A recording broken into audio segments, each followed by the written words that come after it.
Then atong Wednesday kung sa pastor no. So atong Wednesday na si Pastor Edwin. So daghan pud kay ko atong na learn o katong nag-attend, sure pud ko nga daghan pud na learn mo diri Then isa sa ako ang na testimony is kanang daghan kay ko ganang na-realize ba sa ko ang life.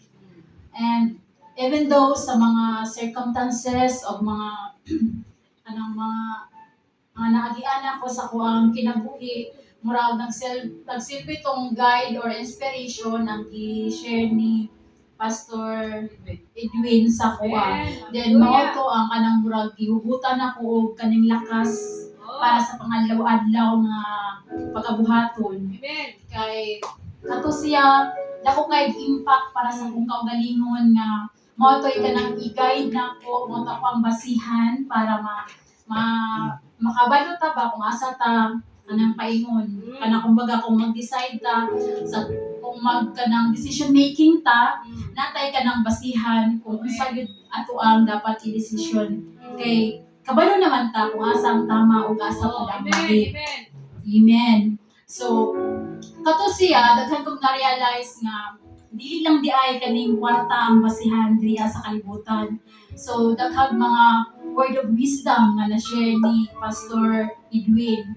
Nya isa ato is kanang dapat pod kanang dili lang kanang ganing atong manahunaon is kanang kwarta lang kanang buhi ta di sa kalibutan tungod sa kwarta na mas mabuhi ta tungod sa Ginoo, sa iyang kamaayo, sa iyang paghigugma kanato.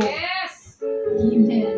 And kanang daghan kay ko na realize og na learn atong higayon na murag na nag-touch gid sa ko ang heart, sa ko ang emotion, sa feelings nako kay dili jud pod kaning anang usahay ba kung natay mga problema nga maagian, dili biya pod laging kung unsaon to nato pag-handle. Pero pag kuan ni Pastor Edwin diri so mo to ang akong murag buhat nga kanang tumbanan nga dili day dapat ta mo surrender dayon ana kay tungod nakaagi lang tag mga kanang endurance, mga circumstances sa tuang life. Dapat gyud ay mga sa langit muduko ta mag-ampo ta kay ang Ginoo gyud ang makagahom sa tanan nga moay mo guide motabang sa tuwa kung sa matong mga naagian sa tuang kinabuhi. Amen. Amen. Hallelujah.